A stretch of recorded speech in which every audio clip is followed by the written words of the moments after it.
Bonjour, bonjour. Alors, on va continuer aujourd'hui à prendre conscience de nos émotions et puis de la façon dont on les accueille. Et surtout, l'importance de les accueillir.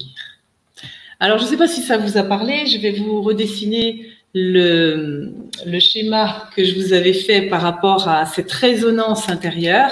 Alors, on peut le schématiser comme l'autre jour la raquette, en faisant comme un filtre. Et quand il y a quelque chose, une situation qui nous touche, je vous ai dit, ça peut être quelque chose qu'on perçoit, quelque chose qu'on nous dit, quelque chose, une pensée, ça peut être une interprétation, un jugement, enfin toutes sortes de choses qui viennent dans nos vies, qui fait que ça résonne à l'intérieur. Et quand la réflexion ou quand l'interprétation de quelque chose vient nous percuter, eh bien, ça vibre en nous. Et du coup, on n'est pas bien. Et on ne sait pas ce que ça vient toucher, en fait. On sent que ça vibre, que ça nous met mal, mais on ne veut pas être mal. Donc, on fait comme si ça n'existait pas. Donc, on détourne le regard de ça. Qu'est-ce qui nous fait prendre conscience que ça vibre en nous? Ce sont nos émotions. Et l'intérêt, c'est de savoir, de cibler ce que ça vient toucher. Ça vient toucher, par exemple, notre peur d'être jugé, notre peur de déplaire, etc. Si ça vient toucher ça, notre peur d'être rejeté, bien forcément, ça vibre, mais tout vibre. Alors, c'est pour ça que j'ai envie de vous faire prendre conscience, de vous arrêter et de tirer les fils pour savoir, ah oui, là, c'est ma peur d'être rejetée qui est touchée. Donc, c'est normal que je ressente ça. Et qu'est-ce que je ressens? C'est hyper important. Nos émotions, elles sont là. Ce sont vraiment nos meilleurs amis. Parce qu'elles sont là pour nous dire, il y a quelque chose qui n'est pas clair en toi. Tu as tellement peur d'être rejeté que du coup, tu te mets tout le temps en retrait ou tu te sens envahi. C'est pas équilibré ta relation à l'autre. Et on le sait, ça, on sent bien qu'on sent une gêne, mais on n'arrive pas à l'évacuer. Et quand ça vibre comme ça en nous, soit on va rentrer dans une réaction de toute façon qui est parfois on va dire stop, on va fuir, ou ça dépend des gens, soit on va rentrer dans la défense, l'autodéfense, soit on va être en retrait, soit on va fuir, on retrouve les petits mécanismes, soit je fais comme si tout allait bien, soit je vais combattre, soit je vais fuir. Ça, c'est toujours là. Donc, on sent bien que ce n'est pas adapté, que notre réaction n'est pas adaptée. C'est pour ça que je vous invite vraiment à prendre conscience de ce qui se passe en vous et d'être à l'écoute de ça. Parce que si on n'écoute pas nos émotions, pourquoi on n'écoute pas nos émotions? Parce que ça nous fait souffrir. Mais l'émotion, elle n'est pas là pour nous faire souffrir. Elle est là pour nous faire prendre conscience. Je vais vous donner un exemple. Par exemple, votre garage à l'extérieur de chez vous est en feu. Un passant se rend compte que votre garage est en feu. Il vient toquer à votre porte. Il vous dit votre garage est en feu.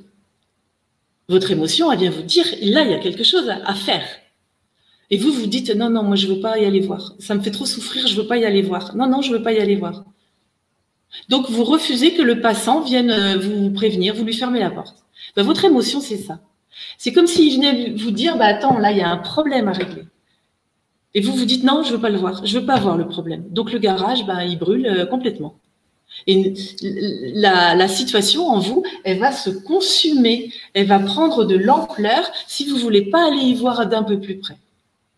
Donc, il est hyper important de savoir ce que je viens de vous dire, de savoir où vous vous trouvez dans les émotions, dans mes petites couleurs là.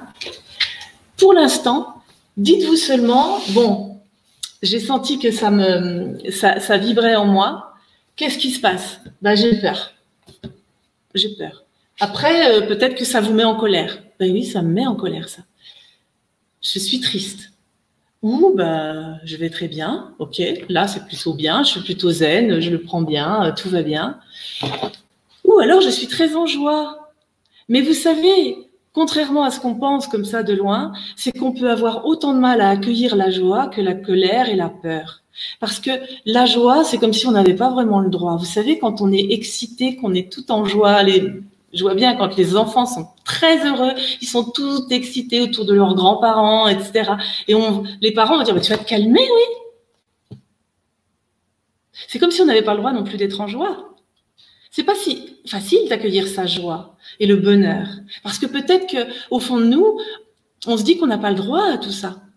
Donc, c'est pas plus facile d'être dans ces énergies hautes que dans les énergies basses. Je préfère employer ces mots-là que énergie positive ou négative parce que ça a une connotation négative. C'est comme si c'était mauvais. Alors que les émotions, quelles qu'elles soient, ce sont nos meilleurs alliés, nos meilleurs amis. Et ça, j'ai vraiment envie que vous en preniez conscience. Donc, aujourd'hui, prenez conscience à partir d'aujourd'hui d'où vous en êtes. Peut-être vous pouvez vous faire des couleurs comme ça et vous dire « Ah, je suis où là? Oui, je suis entre les deux, un peu la colère, la tristesse. Voilà, j'oscille entre tout ça. Et puis, hop, je peux replonger là, mais vite, je peux redescendre. » Donc, essayez d'observer ça, ce qui se passe en vous, et avec bienveillance, sans vous juger. Et puis, on verra plus tard avec votre cahier, j'en parle à chaque fois, mais la prochaine fois, je pense que je vous expliquerai vraiment un petit exercice pour mettre les choses vraiment au clair sur votre cahier et arriver à décortiquer, à dénouer tout ça pour y voir plus clair. Voilà, n'hésitez pas à mettre des commentaires, à me poser des questions, ça peut être plus interactif. N'hésitez pas à vous abonner, à partager parce que j'ai l'impression qu'il est grand temps que tout le monde prenne conscience de comment on fonctionne à l'intérieur. Et vous voyez, c'est pas compliqué à comprendre et ça peut vraiment aider plein de personnes à prendre conscience de ce qui se passe en eux. C'est pas une fatalité d'être mal. On peut y remédier. Donc, s'il vous plaît, partagez et puis dites-moi ce qu'il en est pour vous. À très bientôt. Bonne journée.